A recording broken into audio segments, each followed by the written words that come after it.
Hi friends, మేము పెట్టే interesting videos కోసం ఇప్పుడే మా ఛానల్ని సబ్స్క్రైబ్ చేసి పక్కనే ఉన్న గంట సింబల్ని యాక్టివేట్ చేసుకోండి. అలా చేయడం వల్ల మేము పెట్టే ప్రతి వీడియో నోటిఫికేషన్ మీ వరకు ఈజీగా వచ్చేస్తుంది. ఇక లేట్ చేయకుండా వీడియోలో ఏం జరుగుతుందో చూసేయండి. శ్వేత ఇక కావాలని అందరినీ కూడా చంపేసి కారు కింద పడిన ప్రతి ఒక్కరిని కూడా ఎవరిని బ్రతకనివ్వకుండా హాస్పిటల్లో ఇక మారు విషయంలో వచ్చి మరి అందరినీ కూడా చంపేసడం వల్ల ఇక ఆధారాలు లేకుండా చేస్తుంది. జైల్లో కూర్చొని బాధపడుతున్న రూప దగ్గరికి వచ్చి, ఏంటి రూప బాధపడుతున్నావా? నువ్వు బాధపడకుండా ఉండాలి అంటే నేను ఎంత బాధపడానో నీకు తెలియాలి కదా. ఆ బాధని ఎలా మర్చిపోతాను? అందుకే బయట అంతమంది ఏడుపుకి కారణమైన నిన్ను పోలీసులు అరెస్ట్ చేసినా నేను నిన్ను బయటకు తీసుకురాలని వచ్చాను. ఒక డీల్ ఓకే అయితే నేను ఖచ్చితంగా నిన్ను బయటకు తీసుకొస్తాను అనగానే, ఏంటి ఆ డీల్ అని చెప్పి రూప అడుగుతూ ఉంటుంది. అయితే నా రాజుని నాకు దూరం చేసావు కదా, నా రాజుని నాకు ఇచ్చేసాయి అనగానే రూప ఒక్కసారిగా శ్వేత చెంప పగలగొడుతుంది. నీకు కావాలంటే దిక్కున్న చోట చెప్పుకో, నా రాజు ఉన్నాడు నన్ను కాపాడటానికి అని చెప్పి ఈ విధంగా రూప అంటూ ఉంటుంది. ఇక రాజు హాస్పిటల్లో ఒక పేషెంట్ ఇక స్పృహలోకి వచ్చే ముందు ఖచ్చితంగా అక్కడే నించుంటే రూప హత్య చేసిందా లేదా అనే విషయం గురించి చెప్తాడని చెప్పి పరిగెత్తుకుంటూ హాస్పిటల్కి వెళ్తాడు. కానీ అప్పటికే శ్వేత డాక్టర్తో మాట్లాడి వాళ్ళ నాన్నతో మాట్లాడించి డాక్టర్తో డబ్బులు ఇచ్చి డాక్టర్ని కొని అక్కడున్న పేషెంట్ని కాస్త చంపేసి ఆధారాలు లేకుండా చేస్తాడు. వెంటనే ఇక డాక్టర్ వచ్చి, పాపం అతన్ని బ్రతికించాలని చూసాం కానీ అతను చనిపోయాడు అని చెప్పగానే రాజు షాక్ అయిపోతాడు. మరి నిజంగా రాజు ఉన్న ఆధారాలన్నీ పోగొట్టుకొని రూప దగ్గరికి వెళ్ళి, అమ్మాయి గారు మిమ్మల్ని కాపాడలేకపోయాను, మిమ్మల్ని జైలు నుంచి బయటకు తీసుకురాలేకపోయాను అని అంటాడా? మరి విరూపాక్షి ఏదో ఒకటి చేసి ఖచ్చితంగా రూపని బయటకు తీసుకురాకపోతుందా? అసలు ఏం జరుగుతుంది? రూపని ఏ విధంగా బయటకు తీసుకురాబోతున్నారు, ఏం జరుగుతుంది అని తెలుసుకోవాలి అంటే ఈ వీడియో చివరి వరకు చూడండి ఫ్రెండ్స్. నచ్చితే ఒక లైక్ చేయటం మర్చిపోకండి. ఇక లేట్ చేయకుండా వీడియోలో ఏం జరుగుతుందో చూసేయండి. ఇకపోతే జైల్లో కూర్చొని రూప బాధపడుతూ ఉంటుంది. అసలు నన్ను ఎవరు ఇరికించారు? నేను ఏ తప్పు చేయలేదు కదా, అయినా అందరి దృష్టిలో దోషిగా నించోవలసి వచ్చింది. ఎందుకు ఇలా జరుగుతుంది, నాకే ఎందుకు ఇలా జరుగుతుంది అని చెప్పి రూప బాధపడుతూ ఉంటుంది.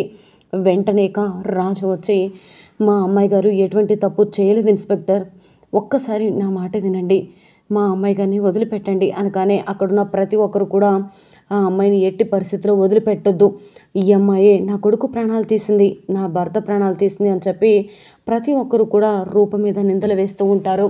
వెంటనేక అక్కడ ఇద్దరు చనిపోయారు, ఒకరు ప్రాణాపాయ స్థితిలో ఉన్నారు.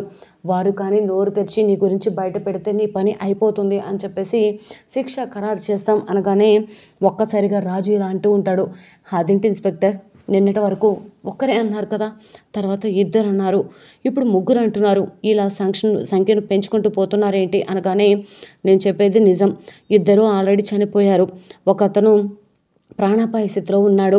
తాను కానీ నోరు తెరిచి నిజం చెప్తే ఖచ్చితంగా శిక్ష వేయడానికి, శిక్ష పడడానికో ఏదో ఒక ఇది ఉంటుంది అనగానే, సరే అమ్మాయి గారు నేను వెళ్ళి ఎలాగైనా సరే అతని ప్రాణాలను కాపాడి తప్పు చేయలేదు మీరు అని నిరూపిస్తాను అమ్మాయి గారు అని చెప్పగానే, సరే రాజు జాగ్రత్త అని చెప్పి రూప అంటూ ఉంటుంది.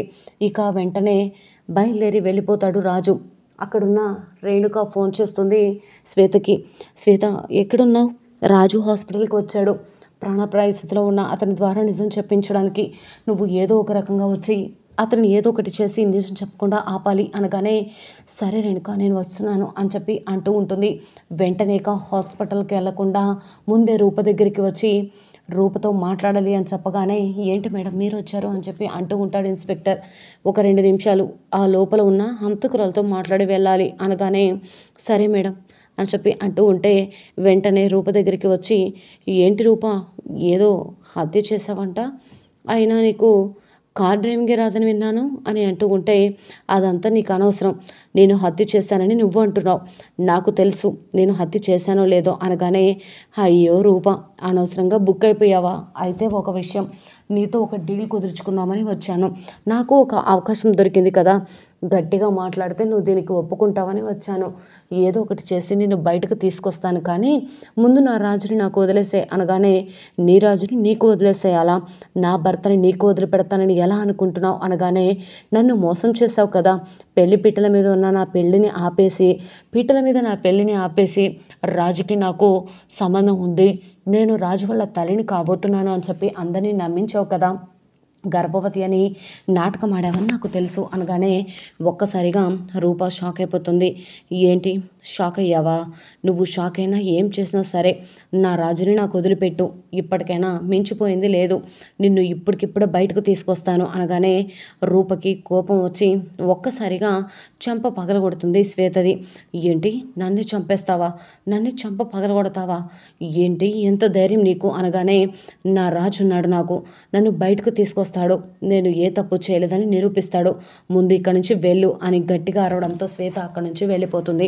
రేణుక ఫోన్ చేసింది కాబట్టి హాస్పిటల్కి వెంటనే వెళ్ళి డాక్టర్తో మాట్లాడుతూ ఉంటుంది. డాక్టర్, నేను లోపల ఉన్న పేషెంట్తో మాట్లాడాలి డాక్టర్ అనగానే, లోపల ఉన్న పేషెంట్తో మీరేం మాట్లాడతారు మేడం అనగానే, మాట్లాడాలి, కావాలంటే ఒకసారి డాడీతో మాట్లాడండి అనగానే వెంటనే ఇక సీఎం డాక్టర్తో మాట్లాడుతూ ఉంటాడు. ఆ అమ్మాయి ఏదో చెప్పింది కదా, తనని చేయనివ్వు అనగానే, సరే సీఎం గారు అని చెప్పేసి అంటూ ఉంటాడు.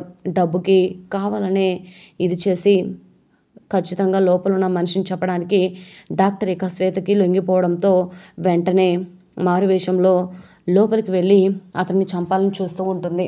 అప్పటికే రాజు వెళ్ళి, అన్న చెప్పన్నా, నిన్ను చంపాలని చూసింది మా అమ్మాయి గారా అనగానే తను తల అడ్డంగా ఊపేస్తాడు. మరి మా అమ్మాయి గారు కాదు, నిన్ను ఎవరో చంపాలని చూశారు, కానీ ఆ నిందని మా అమ్మాయి గారి మీద వేశారన్నా అనగానే తను బాధపడుతూ ఉంటాడు.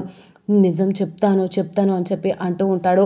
వెంటనే ఇక డాక్టర్తో శ్వేత లోపలికి వెళ్ళి, ఒక్క నిమిషం మీరు బయటకు వెళ్ళండి, పేషెంట్ దగ్గర ఇంతమంది గుంపుగా ఉండడం కరెక్ట్ కాదు, మేము పేషెంట్కి ట్రీట్మెంట్ చేయాలి అనగానే, సరే డాక్టర్ అని చెప్పేసి రాజు బయటకు వెళ్ళిపోతాడు. రేణుక అటు ఇటు చూస్తూ శ్వేత కోసం వెతుకుతూ ఉంటుంది. అప్పటికే శ్వేత లోపలికి వచ్చి ఇక ఆ పేషెంట్కి ఉన్న ఆక్సిజన్ కాస్త తీసేసి తనని చంపేస్తుంది. రాజు దగ్గరికి వెళ్ళి డాక్టర్ ఈ విధంగా అంటూ ఉంటాడు, చాలా ప్రయత్నించాం కానీ బ్రతికించలేకపోయాం అనగానే ఒక్కసారిగా షాక్ అయిపోతాడు రాజు.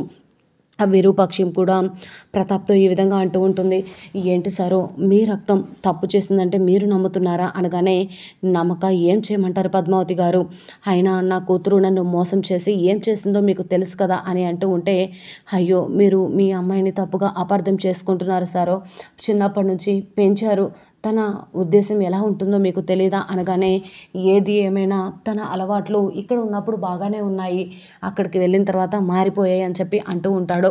మరి రూపని ఇక ఆధారాలన్నీ మూసుకుపోవడం వల్ల రాజు చేతులు ఎత్తేస్తాడా?